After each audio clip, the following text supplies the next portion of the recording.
अस्सलाम वालेकुम viewers, welcome back to Safi maths. तो स्टूडेंट्स, आज से हम एक कोर्स स्टार्ट कर रहे हैं जो बिल्कुल हम सीरीज में चलेंगे, पूरा बुक कवर करेंगे और बुक से रिलेटेड जो भी टॉपिक होते हैं वो कवर करेंगे। और वो कोर्स है हमारा क्लास 6 का। ठीक है, क्लास 6 जिसमें पंजाब टेक्स्ट आ गया, सिंध टेक्स्ट आ गया, उसके बाद इंडियन जो भी सीरीज हैं वो सारी आ गई।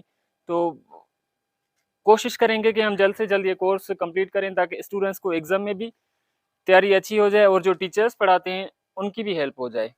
तो आए सबसे पहले हम चलते हैं अपने चैप्टर नंबर 1 सेट्स पे। तो जब भी हम टॉपिक स्टार्ट करेंगे उससे पहले उसका कॉन्सेप्ट और उसकी जो डेफिनेशन है, मीनिंग है, कॉन्सेप्ट पूरा देंगे, क्योंकि कॉन्सेप्ट इज पावर। अगर मैथमेटिक्स में आपके पास टीचर आपको कॉन्सेप्ट नहीं समझाता, मतलब आपको वो मैथ्स ही नहीं पढ़ाता। वो कोई एसएस का टीचर है, कोई हिस्ट्री का टीचर है, कोई इंग्लिश का टीचर है या कुछ और होगा, मैथ्स का टीचर नहीं होगा अगर वो कॉन्सेप्ट नहीं दे रहा आपको।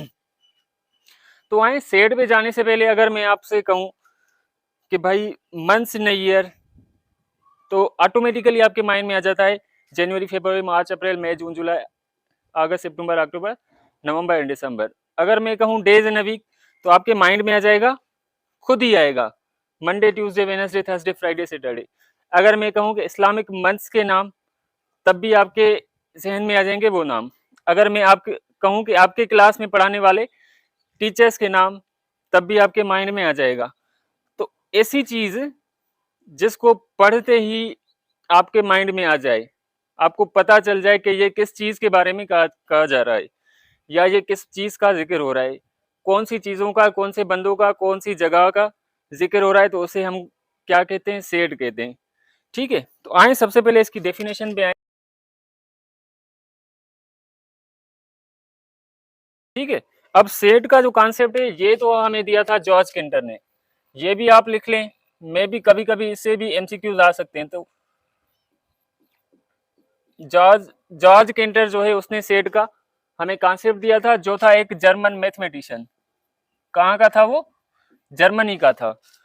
तो सेट की डेफिनेशन क्या है? Collection of well defined and distinct objects. इसमें ये दो चीजें जरूरी होती हैं, वेल डिफाइंड एंड डिस्टिंक्ट। पढ़ते हैं हम कि वेल डिफाइंड क्या होते हैं। वेल डिफाइंड मतलब बिल्कुल अच्छी तरह से डिस्क्राइब किए गए हों, बिल्कुल अच्छी तरह से उन्हें डिस्क्राइब किया गया हो, जिससे पढ़ते ही या जिसे सुनते ही हमें पता चल जाए कि ये किन चीजों का जिक्र कर रहा है, जिनके बारे में कंप्लीट इंफॉर्मेशन गिवन हो। ठीक है, उसके बाद है डिस्टिंक्ट ऑब्जेक्ट्स, यानी कि डिफरेंट हो। फॉर एग्जांपल मैं आता हूं, इससे दोनों, इन दोनों चीजों को कवर करूंगा मैं। एग्जांपल पे आता हूं, फिर फॉर सपोज मैं अगर कहूं कि टीचर्स, क्या ये सेट है? आप में से काफी स्टूडेंट्स ने पढ़ा होगा कि ये सेट है, लेकिन ये सेट नहीं है। क्यों? क्योंकि ये वेल डिफाइंड नहीं है। चलो इसे मैं आगे आगे करूं। ऑफ स्कूल, अगर ये मैं खाली उठा था टीचर्स, तो पता नहीं कितने टीचर्स हैं। आपके शहर में कितने स्कूल्स होंगे, उनके कितने टीचर्स होंगे। आपके शहर से बाहर जाएं, छोटे छोटे गांव में स्कूल्स हैं। उसके बाद आपके पूरे प्रोविंस में आ जाएं, स्टेट में आ जाएं, पूरी जो कंट्री है उसमें आ जाएं, या पूरी वर्ल्ड जो है उसमें आ जाएं, पता नहीं कितने टीचर्स होंगे जिससे हम अंदाजा नहीं लगा सकते ये कौन से टीचर्स की बात हो रही है। अब टीचर्स ऑफ स्कूल, ये भी कंप्लीट इंफॉर्मेशन गिवन नहीं है, ये भी सेट नहीं है। क्यों? क्योंकि टीचर्स ऑफ स्कूल ये नहीं कह रहा कि कौन सा school.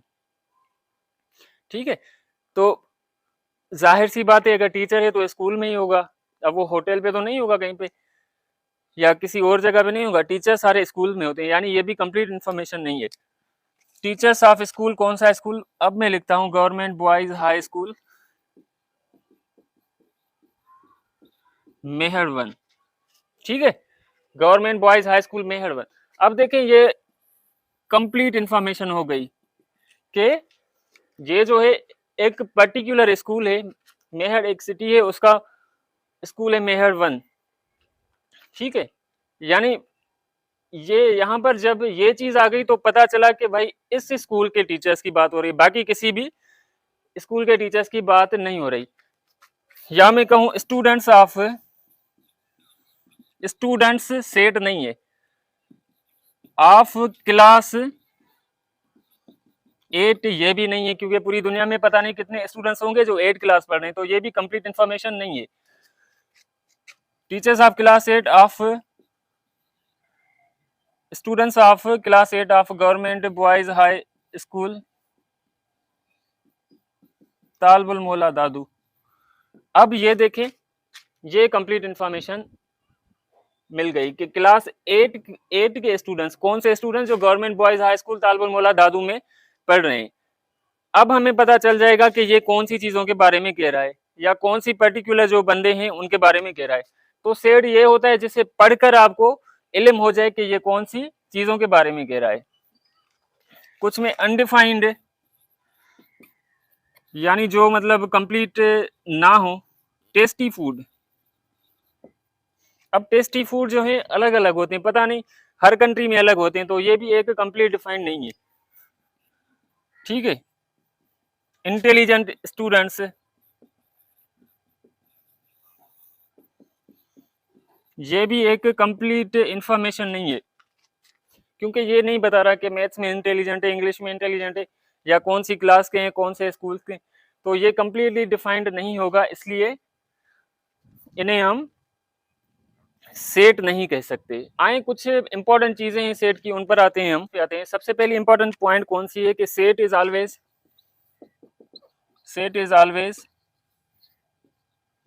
Denoted by capital letters.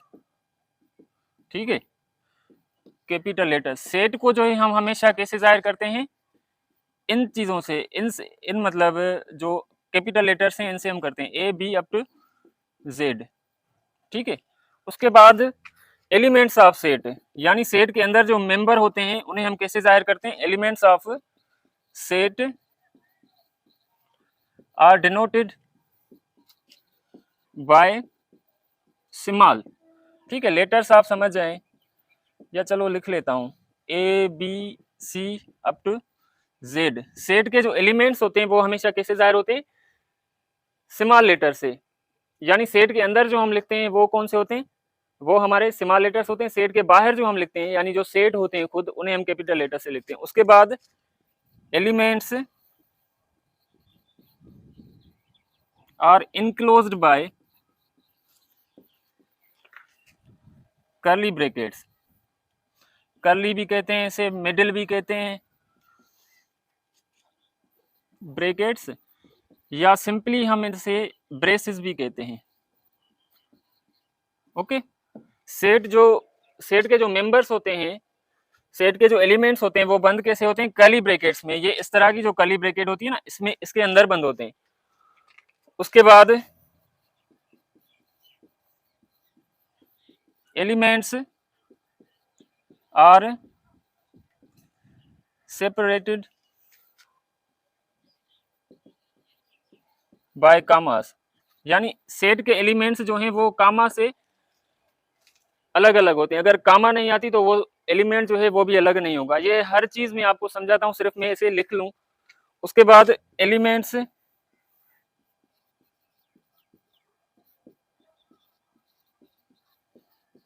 Are not repeated in set. Set में जो एलिमेंट्स होते हैं वो रिपीट नहीं होते। उसके बाद ऑर्डर डजंट मैटर।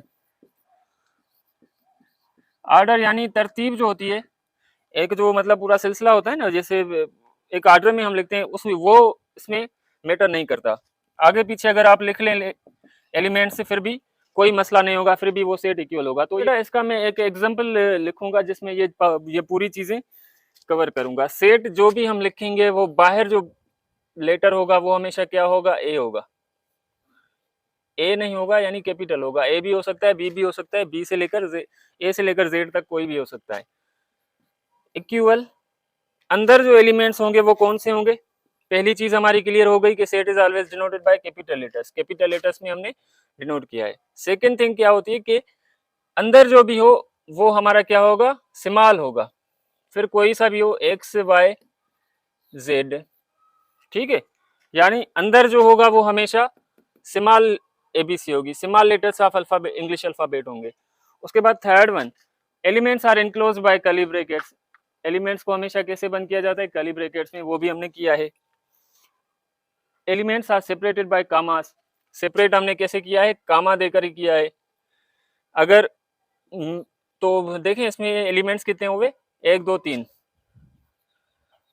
एलिमेंट्स।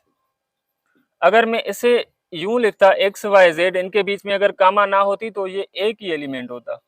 ठीक है, ये भी बहुत इंपॉर्टेंट चीज है कि अगर एलिमेंट्स के बीच में कामा है तो वो एलिमेंट बढ़ते हैं, उनका मिकदार भी बढ़ता है। अगर कामा नहीं है तो वो एक ही एलिमेंट है।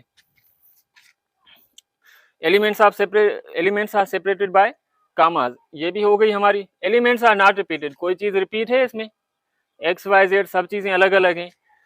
उसके बाद order is not important, order doesn't matter. तो इस चीज को अगर मैं यूं लिखूं ना, एक्स जेड वाई, तब भी ये चीज सही है। ठीक है ना, तब भी ये सेट और ये सेट इक्वल है, इसमें कोई मसला नहीं होगा। अगर आपका आंसर ये आ रहा है, लास्ट में आप आंसर ये आ रहा है, आप ये लिख रहे हैं, या ये आंसर आ रहा है आपका ये लिख रहे हैं, तब भी कोई मसला नहीं होता। तो ये चीज भी हमारी कंप्लीट हो गई, ये भी कंप्लीट हो गई। अगर आपको कोई कहे कि मैथमेटिक्स को आप सेट में करके लिखें, तो आप क्या करेंगे, आए लिखते हैं एम, ये देखें कैपिटल है, लेकिन हम क्या लिखेंगे, स्मॉल लिखेंगे, क्योंकि सेट के अंदर जो है वो स्मॉल ही होती है। उसके बाद A T H E M, M हमने पहले लिखी है। सेट में क्या है कि कहाँ गया, नॉट रिपीटेड, सेट में एलिमेंट्स क्या होते हैं, रिपीट नहीं होते, तो ये हम नहीं लिखेंगे। ए भी हमने पहले लिखा है, टी भी हमने पहले लिखा है, तो आई सी एस। ठीक है, ये चीज हमारी हो गई। अब देखें इसमें एलिमेंट्स कितने हो गए, 1 2 3 4 5 6 7 8। पर अगर मैं इसे यूं लिखता MATHEICS, तो ये एक ही एलिमेंट होता। ठीक है, ये कितने होते, एक एलिमेंट होते, और ये यहाँ पर कितने हो गए, 1 2 3 4 5 6 7 8, 8 एलिमेंट्स। सेट के बाहर आप क्या करेंगे, हमेशा स्मॉल, बाहर जो है आप कैपिटल लिखेंगे, अंदर स्मॉल लिखेंगे। अगर इसकी जगह मैं यूं लिखता A = X Y Z, तो ये सेट मेरा गलत हो गया, क्योंकि बाहर स्मॉल है और अंदर मैंने कैपिटल लिखा है। अगर मैं ये ऐसे लिखता B = X Y Z, तब भी मेरा ये गलत होता, क्योंकि बाहर जो है, बाहर हमारी स्मॉल है। अगर बाहर में कैपिटल B लिखता और अंदर में X Y और ये Z, ये भी गलत हो जाता, क्योंकि ये कैपिटल है, कैपिटल हमें नहीं लिखा। इंपॉर्टेंट सिंबल्स जो है इस एक्सरसाइज को कवर करेंगे वो हैं ग्रीक लेटर्स, इसे हम कहते हैं बिलोंग्स टू, एंड इसे कहते हैं हम डज नॉट बिलोंग्स टू। ठीक है, इसे हम क्या, इस चीज को हम क्या कहते हैं, बिलोंग्स टू, एलिमेंट ऑफ, और third one is a member of. ठीक है, ये सारी चीजें हैं। उसके बाद इसे हम क्या कहते हैं, does not belongs to, isn't element of, और isn't member of। ठीक है, इससे काफ़ी एमसीक्यूज बनते हैं, काफ़ी क्वेश्चंस आपके आते हैं। अब इसका मतलब क्या है कि बिलोंग्स टू और एलिमेंट ऑफ, मेंबर ऑफ, यानी जो नंबर होगा वो उस सेट का मेंबर है। ये पूरा मैं आपको क्लियर करवाता हूँ। और इस चीज़ का मतलब क्या होता है, सेम ये साइन है, ऊपर हमने लकीर दी हुई है, इसके लाइन लगाई हुई है, तो इसका मतलब क्या होता है कि does not belongs to, is not element of, and is not member of. तो आए फॉर एग्जांपल मैं एक सेट लिखता हूँ जिसमें A = 0 1 2 3 4 5 6। अब मैं यूज कर रहा हूँ ये वाली चीज है, कैसे करूंगा, फॉर एग्जांपल 0, क्या 0 इससे बिलोंग करता है या नहीं करता, क्या 2 जो है इससे बिलोंग करता है या नहीं करता, 3 जो है इससे बिलोंग करता है या नहीं करता, उसके बाद 8 इससे बिलोंग करता है या नहीं, 9 बिलोंग करता है या नहीं, 50 ए से बिलोंग करता है या नहीं करता। तो आए हम क्या करेंगे, देखेंगे कि अगर 0 जो है ए का मेंबर है, अगर एलिमेंट 0 जो है इस सेट में पड़ा है, मौजूद है, तो ये साइन आएगी। क्यों, क्योंकि 0 बिलोंग्स टू, 0 ए से बिलोंग करता है। आप देखेंगे कि उस सेट में वो एलिमेंट मौजूद है। क्या 0 यहाँ पर है, जी हाँ है, तो हम क्या करेंगे, लिखेंगे बिलोंग्स टू। अब आए 8 को देखें, क्या 8 इसमें है? अगर 8 नहीं है, इस सेट का एलिमेंट नहीं है, तो आप क्या करेंगे, लिखेंगे 8 डज नॉट बिलोंग्स टू ए। 2, क्या 2 बिलोंग करता है यहाँ से? जी हाँ, बिल्कुल है 2 यहाँ पर। तो हम क्या करेंगे, लिखेंगे 2 बिलोंग्स टू ए। देन 9, 9 यहाँ पर नजर आ रहा है, मुझे तो नहीं आ रहा। अगर आप लोगों को आ रहा है तो आप ये लिखेंगे, मुझे नजर नहीं आ रहा तो मैं ये वाला लिखूंगा। 3, 3 मेंबर है इसका, जी हाँ है, तो हम लिखेंगे 3 इज मेंबर ऑफ ए। और 50 मुझे नजर नहीं आ रहा भाई, बाकी आपकी मर्जी। 50 डज नॉट बिलोंग्स टू ए। इसी तरह से होगा। अगर मैं लिखूं y जो है वो बराबर है जैन, फेब, मार्च, अप्रैल, दिसंबर तक। अब आए लिखें, क्या दिसंबर जो है y का मेंबर है, ईयर का मेंबर है? क्या फेब जो है इसका मेंबर है? जुलाई, छुट्टियां होती है, मेरा फेवरेट मंथ है। y क्या इसका मेंबर है? या मैं लिखूं इस्लामिक में मुहर्रम, क्या वो इसका मेंबर है? या मैं लिखूं रमजान, क्या वो y का मेंबर है? दिसंबर यहाँ पर मौजूद है तो हम क्या करेंगे, लिखेंगे बिलोंग्स टू। फेब भी मौजूद है, belongs to. July belongs to. Muharram does not belongs to. Ramzan does not belongs to Y. तो ये इस तरह से जो है सॉल्व होंगे। स्टूडेंट्स अब आते हैं हम कुछ इंपॉर्टेंट सेट्स पे। अगर ये आपने पढ़ लिए या ये आपने याद कर लिए तो आपकी पूरी ज़िंदगी आसान हो जाएगी। जी हाँ, आसान हो जाएगी, सिर्फ मैथमेटिक्स में। वैसे नहीं, वैसे आपके मसले में हल नहीं कर सकता, लेकिन मैं कोशिश करूँगा कि मैथमेटिक्स के थ्रू आप वो भी अपने मसले हल करें। नेचुरल जो होता है वो शुरू होता है 1 से, 1 2 3 अप टू सो ऑन। यानी ऐसा सेट ऑफ एलिमेंट्स या ऐसा सेट ऑफ नंबर जो 1 से स्टार्ट हो और खत्म ना हो तो उसे हम क्या कहते हैं, नेचुरल। उसके बाद होल नंबर्स, होल की सिंबल होती है W, एंड ये स्टार्ट होते हैं 0 1 2 up to so on. Up to so on यानी ये चलते जा रहे हैं। 100 भी इसमें आ रहा है, 1000 भी इसमें आ रहा है, 1 लाख भी, 10 लाख भी, 1 करोड़ भी, कितने भी। इवन, ठीक है।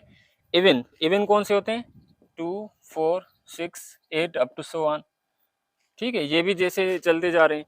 उसके बाद है आड, आड की सिंबल होती है ओ, और ये स्टार्ट होते हैं 1 से, 1 3 5 7 9 अप टू सो ऑन। उसके बाद है प्राइम। प्राइम कौन से, जिनके 2 फैक्टर्स हों, खुद की टेबल लगे एंड 1 की, 2 3 5 7 up to so on. Composite ऐसे जिन पर कम से कम 3 नंबर की टेबल लगे, जैसे 4 है, 6 है, 8 9 10 अप टू सो ऑन। उसके बाद है इंटीजर्स की सिंबल होती है जेड भी होती है और कहीं पर आई भी इसे लिखा जाता है।